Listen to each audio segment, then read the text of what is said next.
Hi friends, welcome back to my channel be happy.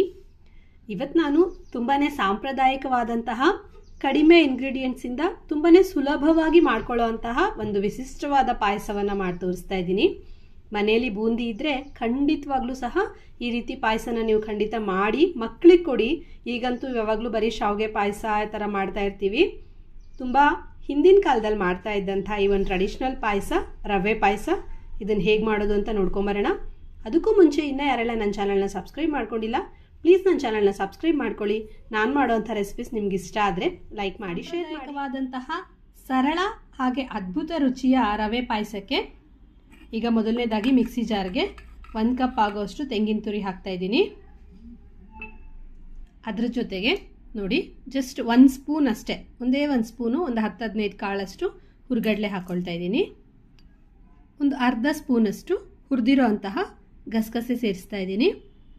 ಸ್ವಲ್ಪ ನೀರನ್ನ ಸೇರಿಸ್ಕೊಂಡು ಈಗ ಇದನ್ನು ತುಂಬ ನುಣ್ಣಗೆ ಚೆನ್ನಾಗಿ ರುಬ್ಕೊಂಡು ಬರಬೇಕು.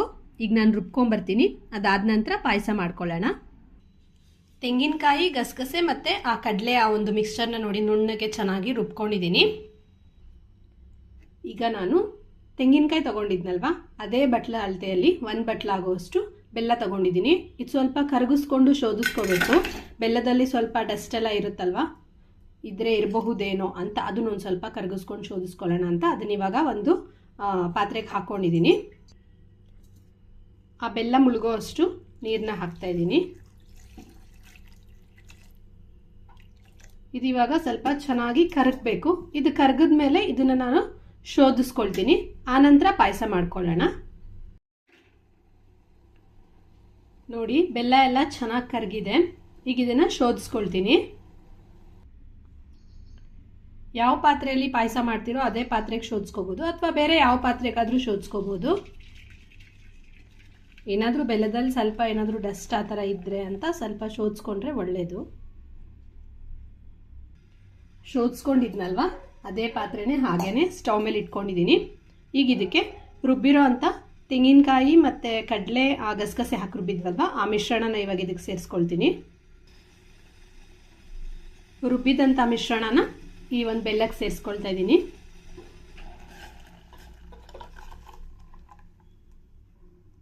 ಈ ಮಿಶ್ರಣ ಇವಾಗ ಚೆನ್ನಾಗಿ ಕುದಿಬೇಕು.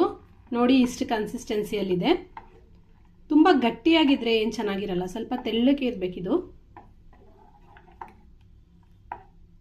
ಇದೊಂದು ಸ್ವಲ್ಪ ಒಂದು 5 ನಿಮಿಷ ಇದೊಂದು ಸ್ವಲ್ಪ ಕುದಿಯೋದಕ್ಕೆ ಬಿಡ್ತೀನಿ. ನೋಡಿ, ಮಿಶ್ರಣ ಎಲ್ಲ ತುಂಬ ಚೆನ್ನಾಗಿ ಕುದೀತಾ ಇದೆ. ಈಗ ಇದಕ್ಕೆ ನಾನು ಯಾವ ಬಟ್ಲಲ್ಲಿ ತೆಂಗಿನಕಾಯಿ ಮತ್ತು ಬೆಲ್ಲ ತೊಗೊಂಡಿದ್ನಲ್ವ, ಅದೇ ಬಟ್ಲಲ್ಲಿ ಒಂದು ಅರ್ಧ ಬಟ್ಲಷ್ಟು ರವೆ ತೊಗೊಂಡಿದ್ದೀನಿ. ಇದು ಹುರಿದಿರೋ ಅಂತಹ ರವೆ, ಮಾಮೂಲಿ ಉಪ್ಪಿಟ್ಟಿಗೆ ಬಳಸೋ ಅಂಥ ರವೆ, ಬನ್ಸಿ ರವೆ ಮಾತ್ರ ತೊಗೋಬಾರ್ದು. ಈ ಥರ ಅಂದರೆ ಚಿರೋಟಿ ರವೆ ಅಂತನೂ ಅಲ್ಲ, ನಾರ್ಮಲ್ ಉಪ್ಪಿಟ್ಟು ರವೆ ಒಂದು ಅರ್ಧ ಬಟ್ಲು ತೊಗೊಂಡಿದ್ದೀನಿ. ಇದನ್ನು ಹಾಕ್ಕೊಳ್ತಾ ಸ್ವಲ್ಪ ಚೆನ್ನಾಗಿ ಇದನ್ನು ತಿರುಗಿಸ್ಕೊಳ್ಳೋಣ.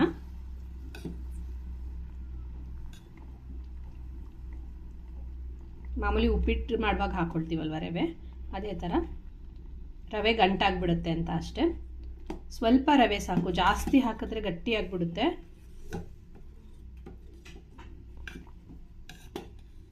ತುಂಬ ಸುಲಭವಾಗಿ ಮಾಡ್ಕೊಳ್ಳೋ ಅಂಥ ಪಾಯಸ ಇದು. ನೀವು ಯಾರಾದರೂ ಬಂದರೆ ದಿಢೀರಾಗಿ ಮಾಡ್ಕೊಡ್ಬೋದು. ಯಾವಾಗಲೂ ಶಾವಿಗೆ ಪಾಯಸನೇ ಮಾಡ್ತಾ ಇರ್ತೀವಿ ಮನೆಯಲ್ಲಿ. ಇದು ಸ್ವಲ್ಪ ಹಳೆ ಕಾಲದ ಪಾಯಸ. ಮೊದಲೆಲ್ಲ ಏನೇ ಒಂದು ಫಂಕ್ಷನ್ ಅಂದ್ರೂ ಇದನ್ನೇ ಮಾಡ್ತಾಯಿದ್ರು. ಇದ್ರ ಮೇಲೆ ಬೂಂದಿ ಹಾಕ್ಕೊಂಡು ತಿಂತಾಯಿದ್ರೆ ಅಂತೂ ತುಂಬಾ ಚೆನ್ನಾಗಿರುತ್ತೆ. ಸ್ವಲ್ಪ ರವೆ ಬೇಯಬೇಕು. ರವೆ ಬೇಯೋವರೆಗೂ ಒಂದು ಸ್ವಲ್ಪ ಚೆನ್ನಾಗಿ ಇದನ್ನು ಕುದಿಸ್ಕೊಳ್ಳೋಣ.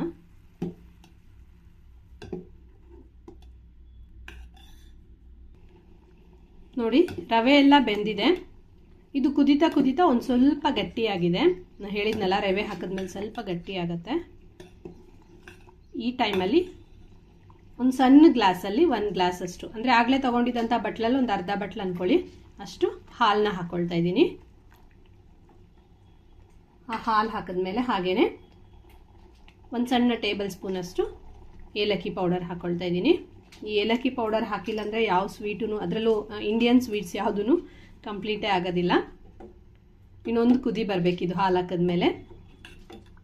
ನೀವು ಇದನ್ನು ನಿಮ್ಗೆ ಯಾವ ಕನ್ಸಿಸ್ಟೆನ್ಸಿ ಬೇಕೋ ಅಷ್ಟಕ್ಕೆ ತೆಳ್ಳಗೆ ಮಾಡ್ಕೊಳ್ಬೋದು. ಇನ್ನೂ ಒಂದು ಬಟ್ಲು ಹಾಲು ಅಥವಾ ನೀರು ಬೇಕಾದರೆ ನೀವು ಸೇರಿಸ್ಕೋಬೋದು. ಸ್ವಲ್ಪ ಕಾಯಿಸ್ತಾ ಕಾಯಿಸ್ತಾ ಗಟ್ಟಿ ಆಗುತ್ತೆ ಇನ್ನು ಇದು.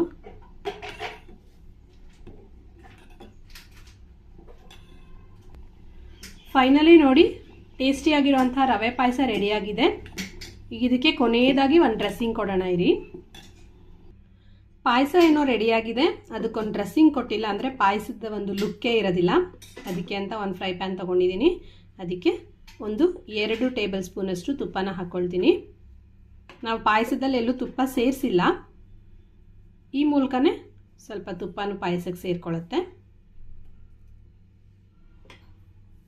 ತುಪ್ಪ ಕರಗ್ತಾ ಇದೆ. ಈಗ ಇದಕ್ಕೆ ಸಣ್ಣಗೆ ಕಟ್ ಮಾಡ್ಕೊಂಡಿರೋಂತಹ ಗೋಡಂಬಿ ಮತ್ತು ಬಾದಾಮಿನ ಮೊದಲಿಗೆ ಸೇರಿಸ್ತಾ ಇದ್ದೀನಿ.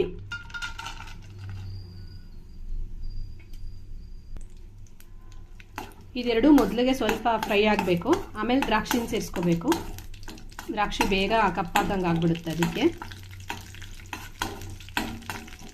ನೀವು ಇದ್ರ ಜೊತೆ ಇನ್ನು ಪಿಸ್ತಾ ಕೂಡ ಬೇಕಾದರೂ ಆ್ಯಡ್ ಮಾಡ್ಕೊಳ್ಬೋದು. ಇದೊಂದು ಸ್ವಲ್ಪ 50% ಆಗಿದೆ. ಈ ಟೈಮಲ್ಲಿ ಇದಕ್ಕೆ ಒಣ ದ್ರಾಕ್ಷಿನೂ ಸಹ ಸೇರಿಸ್ತಾ ಇದ್ದೀನಿ.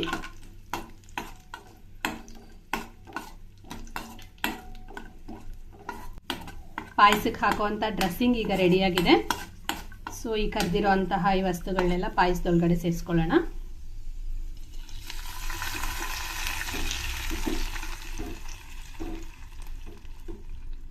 ನೋಡಿ ಫ್ರೆಂಡ್ಸ್, ಈಗ ಟ್ರೆಡಿಷ್ನಲ್ ಆದಂತಹ ತುಂಬಾ ರುಚಿಯಾದಂತಹ ಮಾಡೋದಕ್ಕೆ ತುಂಬಾ ಸುಲಭವಾಗಿರುವಂತಹ ರವೆ ಪಾಯಸ ರೆಡಿಯಾಗಿದೆ. ಸರ್ವ್ ಮಾಡ್ಕೊಳ್ಳೋಣ ಬನ್ನಿ. ಪಾಯಸನ ಈ ರೀತಿ ಸರ್ವ್ ಮಾಡೋಕ್ಕೆ ಮುಂಚೆ ಸ್ವಲ್ಪ ಅದಕ್ಕೆ ಈ ಸ್ವೀಟ್ ಆಗಿರೋಂತಹ ಬೂಂದಿನ ಈ ಥರ ಮೇಲೆ ಹಾಕ್ಕೊಂಡು ಸರ್ವ್ ಮಾಡಿದ್ರೆ ತಿನ್ನೋದಕ್ಕೂ ತುಂಬಾ ರುಚಿಯಾಗಿರುತ್ತೆ. ಇದನ್ನು ಹೀಗೇ ಸರ್ವ್ ಮಾಡೋದು ಟ್ರೆಡಿಷ್ನಲ್ ಆಗಿ. ಸೊ ನೀವು ಸಹ ಮನೆಯಲ್ಲಿ ಒಂದ್ಸಲ ಈ ಥರ ರವೆ ಪಾಯಸ ಮಾಡ್ಕೊಳ್ಳಿ, ತುಂಬಾ ರುಚಿಯಾಗಿರುತ್ತೆ. ಹೇಗಿತ್ತು ರುಚಿ ಅಂತ ಕಮೆಂಟ್ ಬಾಕ್ಸಲ್ಲಿ ಕಮೆಂಟ್ ಮಾಡೋದನ್ನು ಮರಿಬೇಡಿ. ಇನ್ನಷ್ಟು ರೆಸಿಪೀಸ್ ಜೊತೆ ಮತ್ತೆ ಸಿಗ್ತಾ ಇರ್ತೀನಿ.